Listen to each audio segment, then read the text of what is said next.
Assalamu alaikum. On behalf of Ahsan Academy, let me welcome on the presentation on perineum. It's a gross anatomy presentation. Let me fix the objectives. I'll try to define the perineum and its boundaries. I'll explain the divisions of the perineum with special emphasis on the ischioanal fossa, and at every stage I'll try to correlate the clinical aspects. Let me start from a bit previous lesson to explain the perineum. You see, this is the diaphragm and this is the area of thoracic inlet, which is also known as superior thoracic aperture.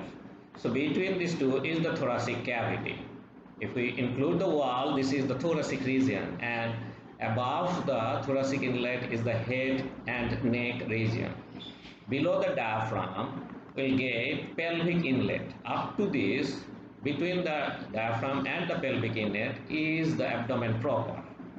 If we look below, we'll get pelvic diaphragm. So the area between the cavity, actually between the pelvic inlet and the diaphragm, is the pelvic cavity. So the trunk extends from the inlet, but it runs beyond the pelvic diaphragm. So a small part, as shown in the right figure, below this shade area which is shaded, is known as perineum. So the part of the trunk that extends below the pelvic diaphragm is the perineum. This lies between the upper part of the thigh. So let me define the perineum.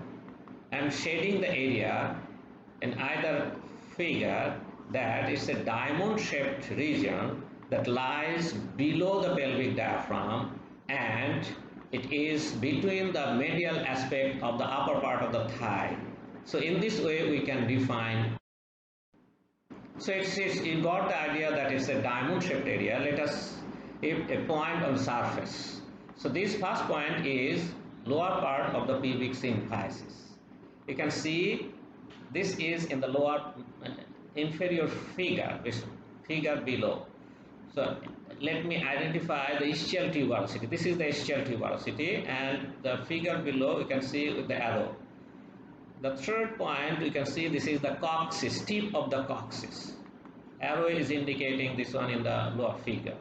So these 3 points and 5 points on the left side, 4 points together, outlining this diamond-shaped area called the perineum. You can see in the section, if we connect the lower part of the symphysis pubis to the apex of the coccyx, the part below is the perineum. Let us outline the boundary. So this anterior boundary is symphysis pubis, which is a cartilage, and below that there is a ligament called the arcuate ligament. So anteriorly the area is bounded by these two structures. And if you look behind, you will find the coccyx. The arrow is indicating the coccyx. If we look anterolaterally, we will get the ischiopubic rami, and this one is the ischial tuberosity. Both are visible on the skeleton on the right side. If we look behind posterolaterally, this is formed by the sacrotuberous ligament. You can see it in the figure. You can clean-cutly see that in the new figure appeared, it is diamond-shaped.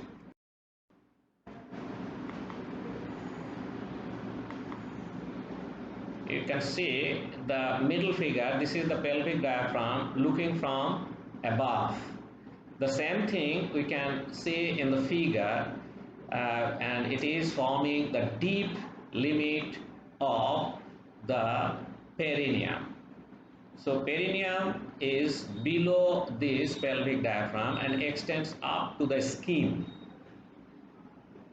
So these are the boundaries of perineum. We have outlined the diamond boundaries, superior limits and the inferior limits. If you look behind, This is the pelvic diaphragm and formed of levator ana and coccygeus.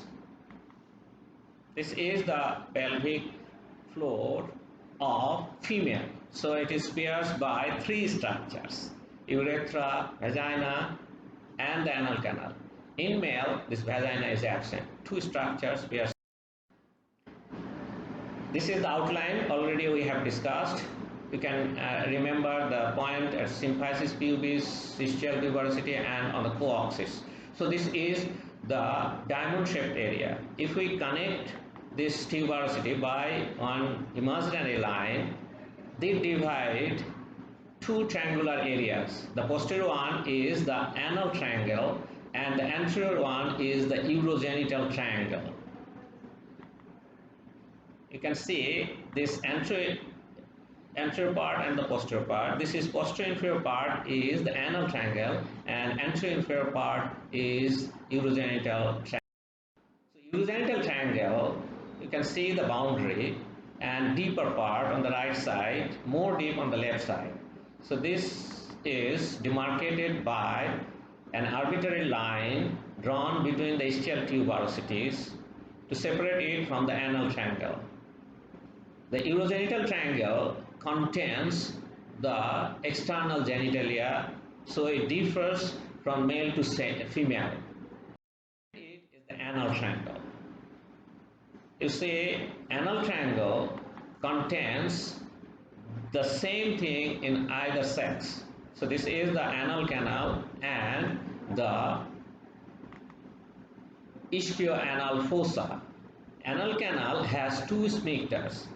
The autonomic sphincter, that is involuntary, one continuous with the wall of the previous alimentary tract, proximal part. But the external anal sphincters, these are addition to this anal region. So this is considered separately as a content. This is internal anal sphincter and external one may be deep, superficial and subcutaneous. Lateral to this is the ischio-anal fossa. So these are the contents of the anal region. Ischio-anal fossa and the anal canals are very important. So let's discuss the ischio-anal fossa. You can see this figure on the right side. If we take a section and look from the front, this will be looking like this one. And you can see the ischio-anal fossa. The other name of ischio-anal fossa is ischiorectal fossa, and it is continuous posteriorly, and the fat content is continuous posteriorly, so it is horseshoe shaped fat. This fat contains the major content of this region. Other important aspects we should remember. The wall contents are the deep part. You can see the superomedial area. This is levator ani muscle, and its ischio-anal fossa surface is covered by a dense connective tissue sheet. On the lateral side, you can see the deep fascia over a muscle. This is known as obturator internus muscle. So in the fascia, there is a canal containing nerves and vessels, so that I will discuss it subsequently. Below that, the bone is ischial tuberosity, and on either side obliquely there is gluteus maximus muscle and the sacrotuberous muscle deep to that. These forming the lateral boundary. You can see this from below. The ischio-anal fossa is visible, all fats removed. So on the left side, you can see the fascia covering the levator ani muscle and coccygeus muscle, but this coccygeus actually hidden by the gluteus maximus muscle. So this fat is continuous anteriorly on either side of the external genitalia, and they are continuous with each other behind the anal. So this fat containing this region is continuous behind, and it is horseshoe shaped. You can see the external anal sphincter going back to be attached with the coccyx, and the fat remains deep to it, and make it continuous on the other side. Pudendal canal is very important clinically. You see, this is a fascial canal on the lateral wall. This is the fascia covering the obturator internals. So this fascia canal contains the internal pudendal vessels and accompanying nerve that is named as pudendal nerve. If you see the right side, a branch of nerve crossing the ischioanal fossa. This branched nerve is the nerve to the anal canal and rectal region. This is inferior rectal vessels and nerve crossing the fossa. So the fossa contains many vessels, minute vessels and nerves. That is the group, especially important. And the lateral wall contains pudendal nerve and the internal pudendal vessels. The pudendal nerve is important here. If you look into the figure on the left side, this is the involved clinically and the right side is the normal. So the fat makes the abscess. If you see the labeling, the below one is the subcutaneous, so it is limited to the particular area. But when it involves the ischioanal fossa, this abscess is very dangerous. This spreads in the one side can go to the opposite side, making it a horseshoe-shaped abscess. This crossed by this abscess area, crossed by many nerves. Already we have seen, and lateral wall has pudendal nerves. So this area is having so many nerves in it or surround in the lateral wall. So if we do incision, if we make an incision there to drain the pus, and this area is lobular, has many loculas, means rooms. So if we rupture them, the nerves will injure, so it will cause severe pain. Whenever we want to drain, the patient will suffer pain, so often we have to stop the job, making an incomplete operation or drainage. If we continue, the pain will be so severe that a person may die. So this type of operation are taken care with special importance. Thank you very much for staying with the